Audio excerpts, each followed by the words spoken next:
Bonjour à tous. La dernière fois, nous avions abordé la Deuxième République et nous avions vu qu'elle était une démocratie politique. La Deuxième République, qui a eu lieu de 1848 à 1852, est aussi une démocratie sociale qui instaure le droit du travail. On attribue d'ailleurs à Proudhon qui était un théoricien politique du 19e siècle, la citation suivante. « Quel est ton nom, Révolution de 1848 ?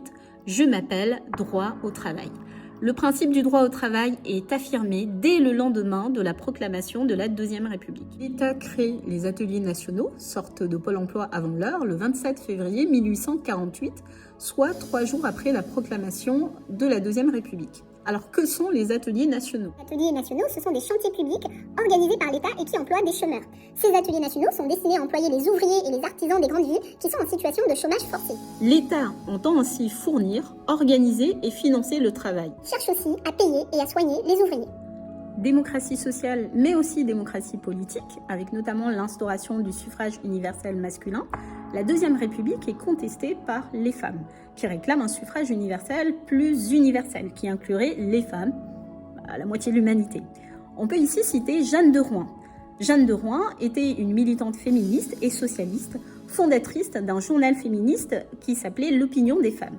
Jeanne de Rouen, qui est née en 1805 et qui est morte en 1894, a fait la une des journaux en 1849 car elle voulait se présenter comme candidate aux élections législatives, alors qu'à cette époque, les femmes n'étaient ni électrices ni éligibles. Pour Jeanne de Rouen, la cause du peuple et celle des femmes est intimement liée. Pour elle, l'exclusion des femmes aux grands principes de liberté, d'égalité et de fraternité est profondément injuste. Jeanne de Rouen est vivement critiquée pour cette action, même dans son propre camp. Elle est notamment critiquée par George Sand et Proudhon, qui qualifient sa décision de fait très grave.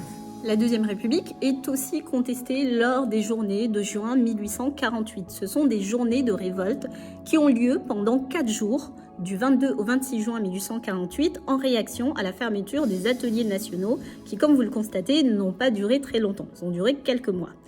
La Deuxième République prend fin avec d'abord le coup d'État de Louis-Napoléon Bonaparte le 2 décembre 1851 pour conserver le pouvoir à quelques mois de la fin de son mandat. Un an plus tard, en 1852, débute un autre régime politique, le Second Empire.